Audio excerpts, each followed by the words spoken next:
The trailer just dropped for Christopher Nolan's film of the Odyssey, the epic poem attributed to Homer, and based on the Greek myth of Odysseus, king of Ithaca, who fought alongside his fellow Greeks in the Trojan War.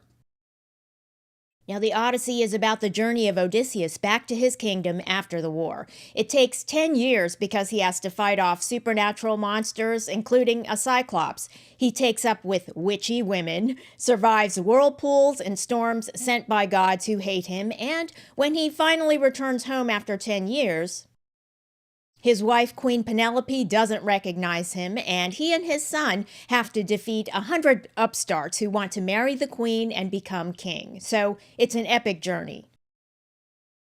Now, Christopher Nolan has directed fantasy epics before. His Batman trilogy of films is greatly admired. I suspect he's done a great job with the Odyssey, but the trailer raised questions for me. Now, I won't replay the entire trailer here. It's on YouTube.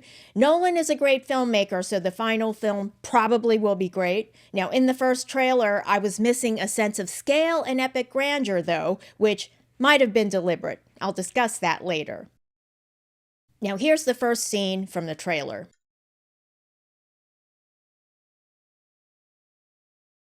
Now, the Trojan War lasted 10 years. Many people died on both sides, but this graveyard scene doesn't show that many graves. Now, possibly the scale of the movie is smaller on purpose, maybe like a stage play? But wait, how could that be, since this film is the first film ever shot entirely with IMAX cameras? So, if I had to guess, the film could be still in post-production or going the route of a stage play, like Greek tragedy. Now, let's move on to this scene.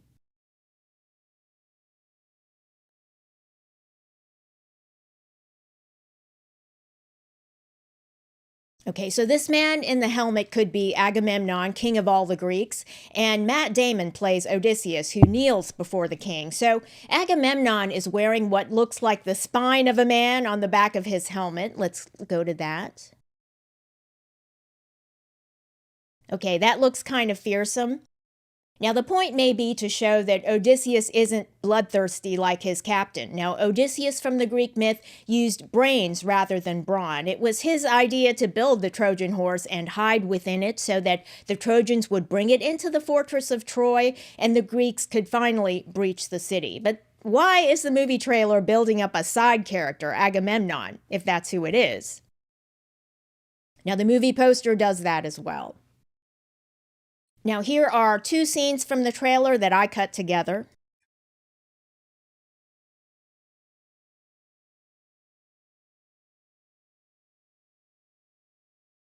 Okay, so not that special, even looks kind of low budget. Now, in the second scene, though, in the upper right-hand corner, there's a face, probably the face of a monster. Let's look at that. Yes, in the upper right-hand corner, there's a face. But the scenery's kind of blah. Now here's another scene.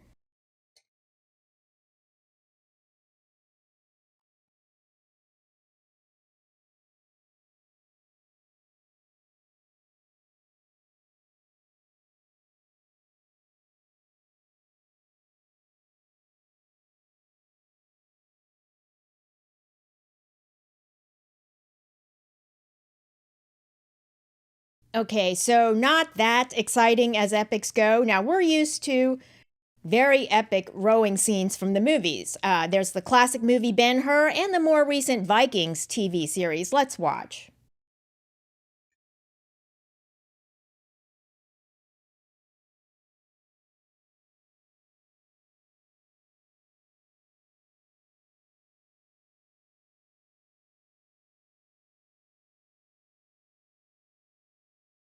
Okay, so Judah Ben-Hur went from galley slave to patrician and chariot racer right after that scene, and the little girl Elsa was thrown overboard and died after seeing a vision of Jormungandr, the world serpent. So the Odyssey film has a lot to live up to in terms of scenes that take place on a ship. Now let's watch another scene from the trailer.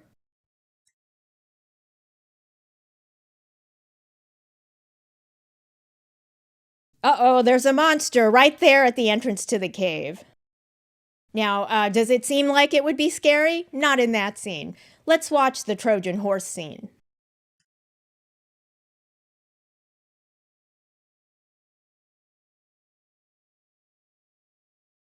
Now, nothing wrong with that scene, but does it seem like we've watched this movie before?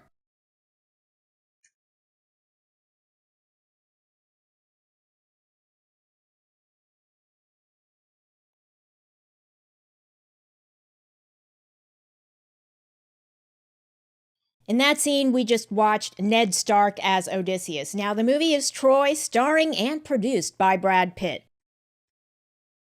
Now, the story of Odysseus is supposed to pick up where the Iliad leaves off. Now, the movie Troy dramatizes the Iliad, although it didn't hew closely to the epic poem.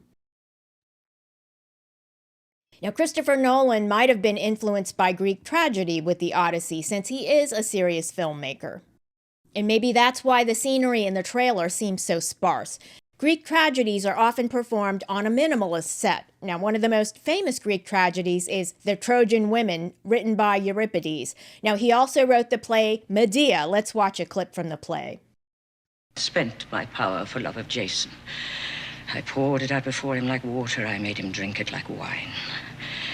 I gave him success and fame. I saved him his precious life, not once, many times. You may have heard what I did for him. I betrayed my father for him. I killed my brother to save him. I made my own land to hate me forever. Now, Zoe Caldwell there won the Tony Award for her unforgettable performance as Medea. Now, you can watch it on YouTube. Now, from her monologue that we just watched, Medea reveals she's a witch. That's her character from Greek mythology. But the Greek tragedy emphasizes the betrayal that she suffers. Her husband abandons her after she has used her powers to allow him to perform impossible tasks. Now, if the screenwriting is on a high level, the movie could take on some aspects of Greek tragedy. Now, I was hoping the film trailer would be blockbuster, but it seems they're still working on it. Or maybe they're going the route of Greek tragedy, so to speak, combining serious drama with sci-fi and fantasy. I actually hope it's the latter. Now, I just want to wish everyone a Merry Christmas and Happy Holiday. I hope the season is treating everyone right, and may God bless us always. Thanks for watching, and if you enjoyed this video, leave a like and don't forget to subscribe.